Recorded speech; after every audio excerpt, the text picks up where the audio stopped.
mim, esse filme me dá muito aquela sensação da literatura, assim, quando a gente lê a primeira vez Grande Sertão não entende nada, depois amadurece um pouco, entende, mas não entende, e cada hora acha um livro diferente. Eu senti isso com o filme, porque eu acho que eu já, sei lá, acho que eu vi 2 vezes já. Eu achei outras coisas. Vocês foram achando outros filmes, outras de Adorins? No meu processo, assim, a gente vai achando o filme na preparação, né? Depois é quase assim, a minha grande surpresa depois de elaborar roteiro o conceito de direção e praticamente a mise-en-scène, que você faz quase que sozinho, né? Porque não tem muito tempo.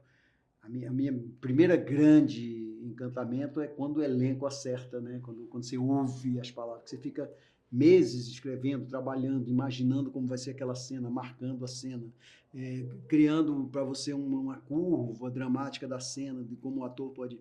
Mas eu não sou ator, então eu não tenho um negócio que fala na minha cabeça, sabe, assim, exatamente. E aí, como diz Guimarães, uma hora você começa a ouvir todas as palavras, né? Então aí esse é um momento de surpresa, realmente.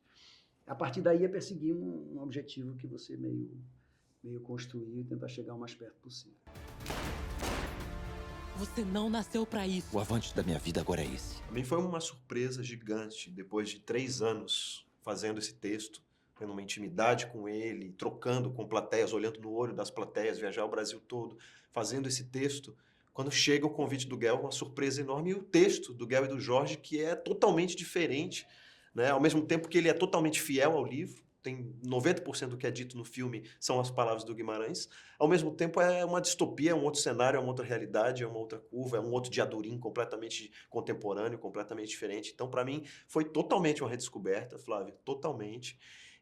Tanto que carregava esse desafio, principalmente quando veio a pandemia e a gente parou e não sabia quando ia filmar, e a gente continuava estudando, conversando e mexendo no texto, porque eu falava pro Guel, eu preciso saber como é a fala desse cara, desse lugar. A fala daquele Reobaldo, que vem dos jagunços, mineiro e tal, a gente descobriu lá no teatro, mas eu preciso descobrir qual é a fala desse cara que cresceu nessa periferia contemporânea, nessa distopia, nessa guerra urbana, que ouviu esse menino de Adorim desde pequeno falando dos bairros dali e tal. E a gente começou a investigar isso, como seria esse Reobaldo que foi professor de uma escola pública de periferia, que depois, por amor e por violência, acaba entrando para esse bando, pulando para o outro lado, e vê todos os líderes e os mitos do sertão morrerem, e ele tem que assumir a liderança daquele grupo, e depois vai preso e vira um prisioneiro, né? Qual é a fala dos prisioneiros do Brasil? E aí que veio essa inspiração de trazer um pouco dessa linguagem urbana, um pouco das rimas, um pouco da batida, né? Você vê que às vezes o Reobaldo começa a falar e entra uma batida por dentro dele. O Diadorim bota passinho e faz passinho para homenagear o Joca Ramiro. Então a gente conseguir trazer para o contemporâneo, sem mudar nenhuma palavra.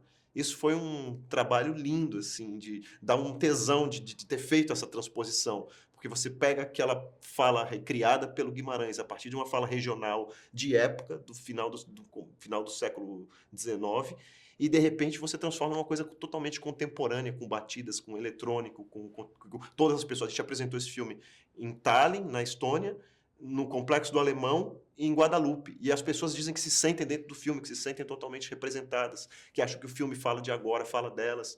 Então essa, como artistas, é a maior alegria que a gente pode ter, né? Pegar um cânone, pegar uma obra-prima e transformar em algo popular, em algo contemporâneo, assim. É uma transposição muito linda. Parece que é um personagem da minha vida, claro, é um personagem que eu estou fazendo há 7 anos e ele continua aí.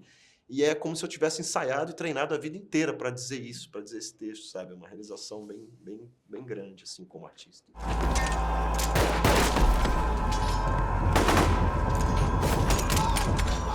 Uma coisa de quando eu vim fazer o filme que foi uma espécie de tábula rasa também, sabe? É claro que a gente traz, é claro que ele, por exemplo, trouxe a morte dos cavalos para a morte do Joca Ramiro e um texto que eu já tinha ensaiado no teatro também, mas foi uma espécie de tábula rasa também quando chegou. E essa, engraçado, eu estava pensando muito nisso esses dias, de quando veio de Adorim, e ele estava falando agora, porque, assim, como que a gente faz para não cair no estereótipo? Como que a gente faz para não fazer... Eu falava, a gente não pode fazer o que esperam, que é fazer uma mulher fingindo que é um homem, né? E aí a pessoa fala, tem uma mulher que parece um homem. Não, como é que a gente pega isso e revira as tripas disso hoje, como o Guimarães fez, né? Então, foi um trabalho muito difícil.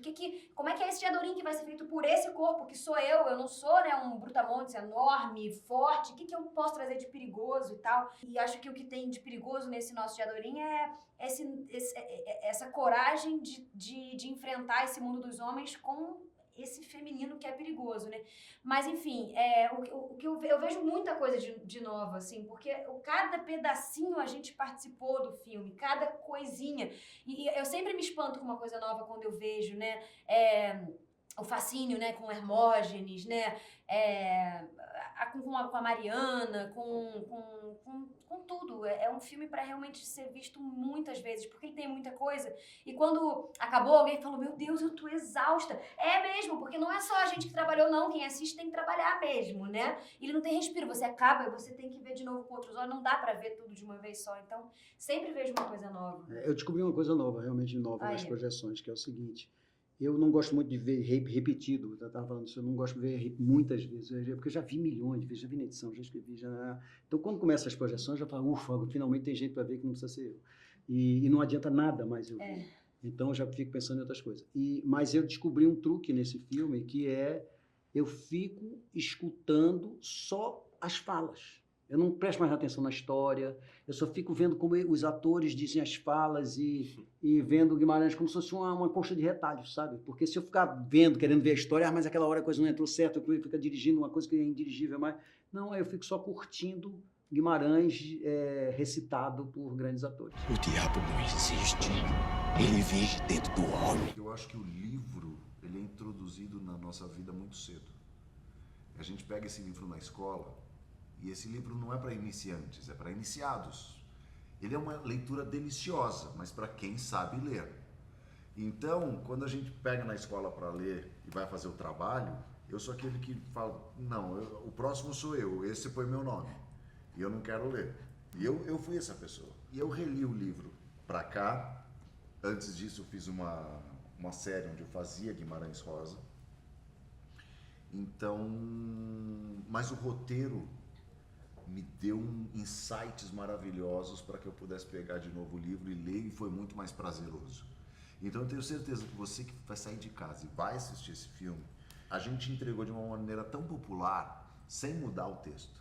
A gente entregou de uma maneira tão entendível, tão palatável, que parece que a gente está fazendo novela. As imagens criadas são de uma maneira muito fácil, também porque a gente roubou do elenco que vinha da peça, já estudadíssimo. Deu um medo da porra, mas a gente foi lá e roubou deles. Eles estavam muito mais preparados, né? Então... Tem uma coisa que eu acho que me dá muito orgulho, que é essa coisa que se fala de Hollywood, né? Que assim, é um filme grandioso em todos os seus sentidos. Nos efeitos, na direção, no elenco, na produção, na sacada, na música, na qualidade. Então, assim, a gente está entregando uma obra enorme, gigante, para um país que precisa de novo voltar para salas de cinema e se ver retratado numa obra brasileira, literária, como a gente viu Gabriela, como a gente viu clássicos como O Vento Levou, enfim, ver de novo uma obra brasileira, bem trabalhada, interessando e falando sobre um Brasil que a gente enxerga. Isso é um potencial que me dá um grande orgulho dessa obra, porque ela é clássica, ela é importante, ela é necessária para a gente, de novo, segurar o cinema nacional como um lugar que a gente tem uma conquista grande. Não precisa de menos política, mais paz, coronel. A paz vem no fim da guerra, professor. Então vem a política para se transformar esse sertão com as benfeitorias para um bom governo, para esse ó Brasil. Ele é um clássico porque ele sobreviveu ao tempo. Isso. Ele é muito atual. Então, o Guel teve a brilhante sacada de dar essa roupagem para ele, de trazer para uma realidade nossa. Porém, mais inteligente ainda, não nos tempos atuais, num futuro que não dá para dizer quando é, mas aconteceu ontem num bairro perto de você. Então, bem interessante. então vira um afro-contempo jazz de ideias. Exato. Eu brinquei que quando eu vi lá, eu falei assim, é uma coisa meio Mad Max, assim, né? É um Blade Runner. pós-moderno, pós-apocalíptico, mas ao mesmo tempo muito urbano, né? Que eu gostei dessa Todas as leitura urbana. referências pra gente trazer pra nossa realidade. Eu já não li o livro, nem vou ver o filme, eu não... Já fez, né? Tá bom. Só resolvi meu trabalho mesmo. Vamos Pronto, para o ganhou próximo, seu cachê, Grande Sertão então. 2. Vai ter? Parece que o cara só escreveu viu, Phil? Puxa. Depois ele foi fazer outros livros. Né? Ele tá vivo ainda, Tá Guimarães? nada, ele já virou rosa. Faleceu já? Já Faz virou rosa. tempo. Mas eu queria que vocês falassem cada um dos personagens, porque o Hermógenes, bom, os vilões, né? Não que vocês sejam exatamente vilões, mas vocês são, né? Um A lado gente mais tem um sombrio. combinado. eu sou vilão A gente tem um também. combinado. Eu vou falar do Hermógenes agora. Fala que adoro O Hermógenes, ele é talvez o único personagem que não tenha dualidade, que não tem, porque todos os personagens têm tudo dentro de si. Você enxerga num personagem um líder que tem uma maldade, mas enxerga um viés de esperança, de bondade. Ele é mal pelo mal. Na verdade, não é que ele é mal, ele é o mal encarnado, sabe? Porque quer. Porque é isso. Mas por que você é mal? Porque a paz enjoa pra tem ele. porquê. Porque eu prefiro. Como Guimarães dizia, eu falei assim, é um ser de ser. É igual alguém que fuma e sabe que vai morrer. Porque é. Sabe a pessoa que fuma? Por que você fuma? Porque eu gosto. Isso. Ele Mas você vai parece morrer. bem entediado, né? Então com assim, pet, a né? paz a ele incomoda. E se você parar para pensar, a paz incomoda todo mundo. Quando tá tudo meio assim, a gente fica meio que...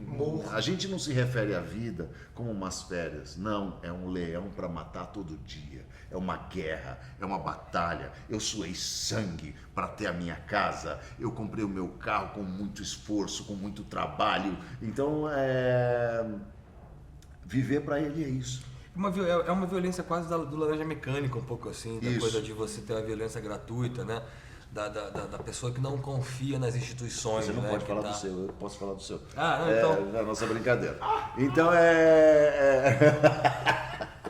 Eu não tinha nem um ponto final pra Então é isso, porque todos os personagens são estereótipos que emanam energia. E ele é talvez o único personagem que é a essência de alguma coisa, que é o mal em si. O Joca Ramiro eu acho que é o personagem mais realista, assim, na minha opinião, que tem. Os dois são, né? Mas o Joca pra mim é muito porque ele é um personagem que existe. Sabe esses donos de comunidade, essas pessoas que a comunidade ama, que às vezes estão até presos há anos, mas que a comunidade ama. O Joca Ramiro representa essa figura de poder que consegue controlar todas essas instituições. Ele conversa muito bem com a polícia, ele conversa muito bem com o governo, ele conversa muito bem com a trupe dele, com a turma dele, ele consegue armar a paz na comunidade. Isso acontece muito, eu posso falar pelo Rio de Janeiro, ele consegue fazer o arrego. E quando ele perde esse poder, ou quando ele vai preso no início do filme, ou depois quando ele perde também o poder, que o Zé Bebelo tem que tomar o poder, é por causa disso. É para poder tentar fazer com que a paz reine dentro Do caos, né? Sabe atirar? Reler é um negócio tão poderoso porque, por exemplo, quando você relê sobre essa ótica moderna, onde você consegue ter a bala perdida, onde você consegue ter o tráfico de armas, onde você consegue ter o miliciano, onde você consegue ter isso tudo. E aí você tem uma obra grandiosa disso, vocês têm esses personagens tão potentes e eles brotam, como diz o Diadorim, brota aí pra eu ver, e eles brotam vivos, reais, potentes, e dentro de um cenário distópico, porque eles são grandiosos, eles são épicos, mas eles são reais e verdadeiros, porque a realidade que a gente vive é muito potente também. A gente tem agora, no caso da Marielle e de vários outros casos, a gente tem a presença do poder trabalhando contra o Estado. No caso da Marielle, a gente teve isso, né? Exato. Do chefe da investigação Exato, também está preso. Que está preso. Então, o que é que a gente tem? A gente está discutindo um Guimarães Rosa tão atual, e aí agora eu vou falar do Zé Bebelo, que ele vai dizer, que é esse anti-herói que percebeu que a possibilidade maior é a ética é o comportamento. Então, se a gente... Como muitas pessoas aconteceu agora nesse processo de polarização política, né? Teve uma hora que não deu mais para votar no temível, no cão. Enfim, que aí a sociedade teve que colocar e dizer assim, gente, mas não é uma questão de um partido ou de outro. É uma questão da gente preservar a vida. É o que o Zé Bebelo... O Zé Bebelo ele ocupa o lugar do cara que propõe as regras. E ele estabelece o sistema para que todos possam viver tranquilamente na paz. Só que quem vive sob essas regras se sente oprimido. Então, o que faz dele um opressor? E ele vai enxergar isso lá na frente. Então, as atitudes deles, a partir daí, porque esse eu não quero dar spoiler, vão falar muito sobre o caráter do antes e depois, o que faz com que durante o filme você fale assim, mas é para eu ir com quem nessa história? Quem que eu gosto? Né? É para eu gostar de quem nessa história? Né? Não se esqueça que é uma guerra danada, são conflitos, são pontos de vista, mas tudo isso a partir de uma história de amor.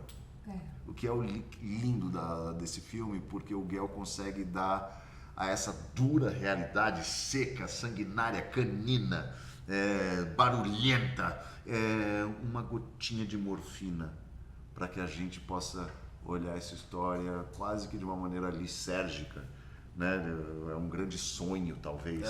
Talvez esse filme seja um grande sonho. Total. né? É um grande delírio, né? Lembrança, Um delírio. lembrança. Um delírio muito Brasil. É assim, uma muito- projeção, é uma lembrança. Sabe aquele sonho que você acorda e você fala assim, eu tive uma premonição ou foi um sonho, ou foi uma memória? Sabe? Então, mas está tudo aí. É um filme que foi escrito no passado sobre um futuro próximo que aconteceu ontem num bairro perto de você. É melhor o senhor não falar já de política, não divulgar. Podem pensar que quer o poder só. Sua razão é boa. E só para terminar, que eu preciso terminar, os meninos ali estavam falando que, apesar de toda essa... Eles representam muito a violência que está, né? A violência do Brasil contemporâneo também, que eu acho um grande acerto. Mas eles pontuaram assim, que no final é uma história de amor, né? Então eu queria que vocês, né, também falassem muito disso, assim, essa construção desse amor que nesse Brasil contemporâneo fica às vezes essa discussão, de Adorinha era trans, de não era, de Adorinha era uma mulher, não era. Assim, para mim isso nunca foi uma questão. Assim, para mim é um amor que transcende, né? Mas como é que vocês construíram esse amor, esse pingo de amor? Eu acho que a ligação, uma grande ligação que está entre a história de amor e a história de guerra, para mim é o seguinte, e dessa história de amor, é que a hesitação do Reobaldo, o fato dele não ter conseguido aceitar inteiramente ser apaixonado por aquela pessoa que ele não sabe bem o que é, e ele não conseguir declarar, ou seja, para mim a impressão que eu tenho é o seguinte, se ele dissesse, bastaria ele dizer assim, meu amor, antes dela morrer, não haveria guerra, porque eles teriam saído, eles não morreriam, não haveria história, entendeu? Esse é o trágico. Esse é o trágico, porque na verdade tudo é isso, se eles tivessem dado um beijo antes, sem fora de tudo, a guerra não aconteceria, pelo menos para eles. Esse filme é sobre o absurdo brasileiro, né? O absurdo. A gente vive no país mais violento do mundo, uma guerra civil instalada em todas as cidades, em todas as periferias de todas as cidades, desde que a gente era colônia até hoje. Essa história nunca acaba, então poderia estar em qualquer época do Brasil esse filme.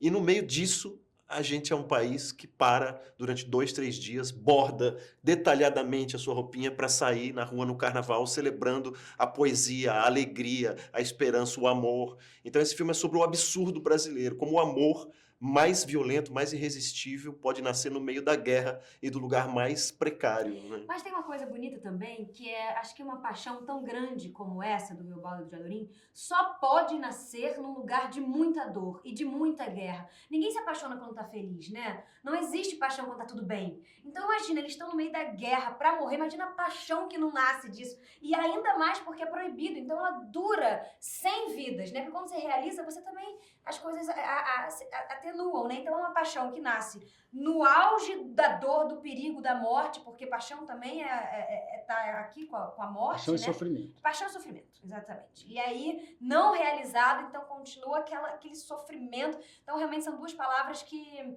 é difícil separar, ainda mais na dele. Acho que a paixão em si é o sofrimento em si, né?